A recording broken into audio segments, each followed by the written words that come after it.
Heart attack அப்படின்னா என்ன அப்படின்னா, இப்போ நம்ம எல்லாருக்குமே தெரியும். உடம்புல இருக்கக்கூடிய எல்லா செல்களுக்குமே உணவு கிடைக்குது, ஆக்சிஜன் கிடைக்குதுன்னா, ரத்த குழாய் மூலமா தான் நமக்கு கிடைக்குது. அப்ப எல்லா இடத்துக்கும் ரத்த ஓட்டம் போகணும்னா, அது ஒரு கரெக்ட்டான ஒரு பம்பிங் சேம்பர் மேனேஜ் பண்ணிட்டு இருக்கு.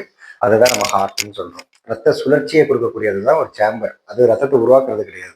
அது வந்து ஒரு சின்ன ஒரு மோட்டார் ஃபங்ஷன் மாரி. மோட்டார் எப்படி தண்ணி நமக்கு சப்ளை பண்ணுதோ, அதே மாரி அது சின்ன ஒரு ஏஜென்ட் வேலையை மட்டும் தான் பார்க்கும். அதான் ஹார்ட். அது துடிக்க துடிக்க என்ன ஆகுதுன்னா, எல்லா இடத்துக்கும் ஆக்சிஜனும் கிடைக்குது, உணவுப் பொருளும் நமக்கு கிடைக்குது.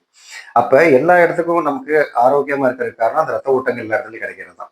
அப்ப நம்ம எல்லா இடத்துக்கும் டெலிவரி பண்ணக்கூடிய ஒரு வேலையை பார்க்கறது தான் அந்த ஹார்ட் நம்ம சொல்றோம். அப்ப அந்த டெலிவரி பாய்க்கும் சாப்பாடு வேணும் இல்லையா?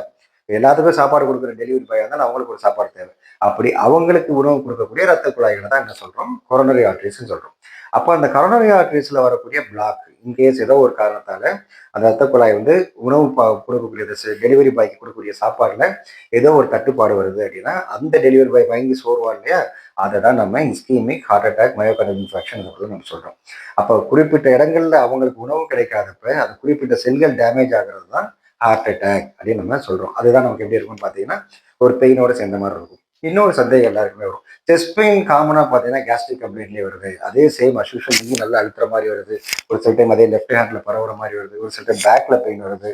ஜா கிராம்பிங் வருது. அதாவது ஃபுல்லா இது எல்லாமே கிட்டத்தட்ட கார்டியாக் ப்ராப்ளம் மாதிரி நீங்க சொல்லக்கூடிய ஹார்ட் அட்டாக் சிம்டம் மாதிரியே இருக்குமே. அப்போ கேஸ்ட்ரிக் கம்ப்ளைண்ட் எப்படி டிஃபரன்ஷியேட் பண்ணிக்கலாம் அப்படின்னா, நம்ம எடுத்த உணவு ஹிஸ்டரி, அன்னைக்கு இருக்கக்கூடிய கிளைமேட் அதை பொறுத்து நம்ம டிஃபரன்ஷியேட் பண்ணிக்கலாம். அதை தாண்டி மோஸ்ட் ப்ராபபிள் பார்த்தீங்கன்னா கார்டியாக் ரிலேட்டடாக வரக்கூடிய கம்ப்ளைண்ட்ஸ்